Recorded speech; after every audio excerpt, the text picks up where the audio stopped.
You guys,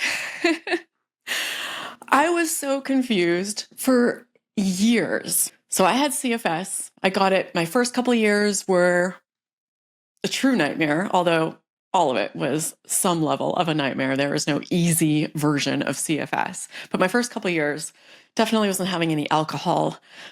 Was in bed mostly, just really like shut down by symptoms. I couldn't do much at all. Wouldn't even occur to me to have alcohol. And then as I started to get a little bit better and I lived in that mild to moderate zone over the next few years, I moved overseas, which sounds insane. How does one move overseas with CFS? Like one step, one day at a time. It wasn't a plan. It wasn't anything. It was more of a early midlife crisis, trying to keep myself alive because my depression and hopelessness was taking me over. So I got on a plane with not much of a plan other than having a hotel to stay at. And then I figured it out one day at a time, 1 week at a time, which led to ending up staying in Southeast Asia for 8 years. But that's a whole other story.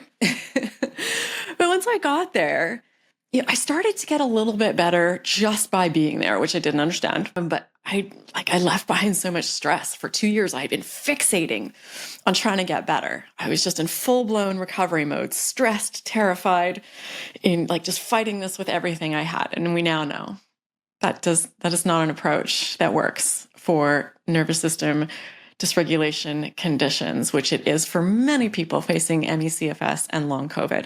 And there's no condition on the planet where nervous system regulation, where addressing it isn't a component. So no matter what you're facing, this applies to you. It's just a matter of how big of a puzzle piece is it for you. But okay, to the topic at hand. I wanted to talk about this because it was so confusing for me. And so many people still comment on videos that they see this effect, that they can be feeling incredibly unwell, symptomatic, full-blown, CFS or long COVID, but when they consume alcohol, it completely goes away. When I was living specifically in Kuala Lumpur, Malaysia, I had this incredible friend group, and it was all expats. So people who had come from other countries and were living there and working there temporarily. And it's an insane group. If you've ever been an expat, you know that they're a really smart, educated, sophisticated bunch, generally speaking, but also a wild streak in them. And when you've all moved to someplace like Malaysia, you feel like you're perpetually on vacation. So there is a lot of partying and a lot of drinking. And this actually saved me because I had no ability to just go out for an evening and be out for hours. There's no way I could manage that. I struggled with, going into work for a meeting that was an hour or two. I struggled with everything. You know what it's like. But when I had alcohol, and I'm not talking one drink or necessarily even two, maybe two, but I'm talking about a decent amount of alcohol. We would sit and consume drinks over the course of a night, and I would be just like everybody else, meaning I didn't have CFS for that night. I didn't understand it, but it was an undeniable pattern that I came to know and I came to trust. And then once I eventually got past CFS, of course, once I stopped drinking, CFS was back. It wasn't a long-term cure, but it was a cure in that moment. And I started to worry even when I started sharing my story of recovery, because I hid that I had CFS from people as much as I could. And I thought they'd all be thinking, she's insane. She seemed fine. She'd stay out drinking with us all hours of the night. I even danced in clubs. It's the paradox of it is, what's the word I'm looking for? The juxtaposition between those two parts of my life.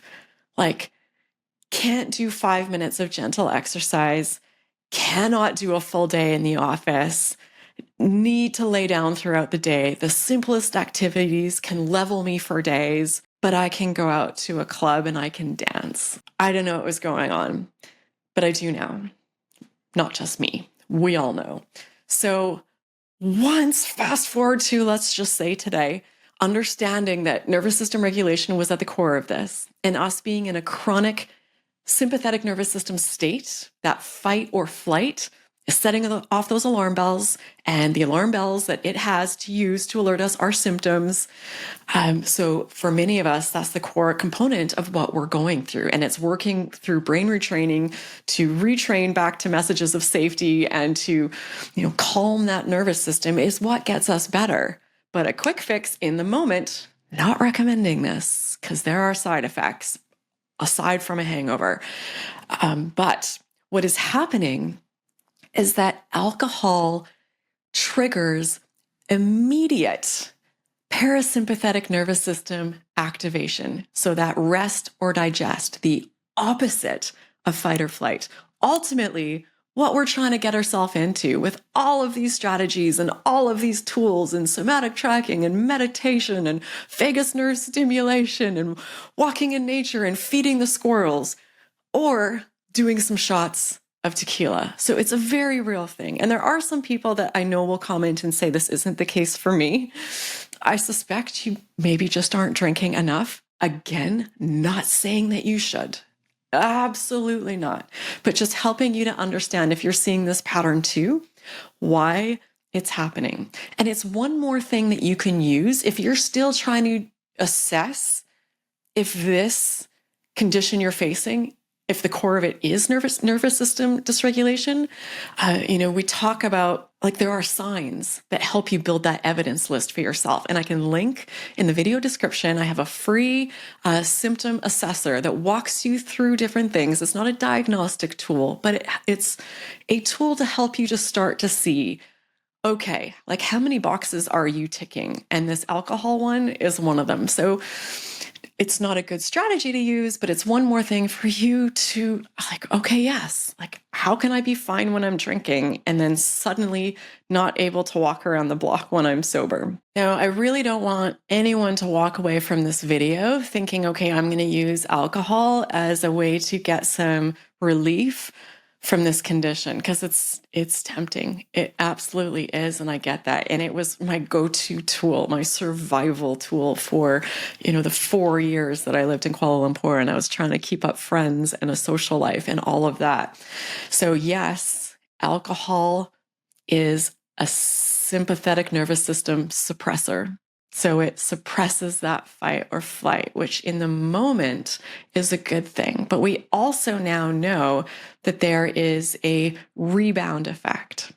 So once that wears off, your sympathetic nervous system comes back on even stronger. Alarm bells ringing like crazy. So wherever you were before, it's now even heightened. Heightened alarm bells, heightened anxiety, heightened fear, heightened stress. So yes, you may get that break in symptoms while consuming alcohol, but your price to pay is going to be so much higher and really not worth it than your friends around you who aren't facing this condition. You're going to have the hangover, plus your nervous system regulation condition is going to temporarily feel worse. It's going to give you more symptoms. So alcohol is like a recovery loan shark. Yes, it will give you a little bit in the moment, but it's going to take so much more from you in the big picture. I'd love to hear in the comments, what's your experience of this? Have you seen this as well? Is it tempting to use this as a way to get through some of your days and your weeks? And if so, that's okay. You're human. I did it for years. Let's just talk about it and normalize it and take the shame off of it and just look at it with curiosity and with the purpose of sharing information and letting people know that they're not alone. And check out that nervous system assessor, the free link in the video description, to help you further get at the bottom and what's happening for you. Thank you for watching, and I hope to see you in this next video.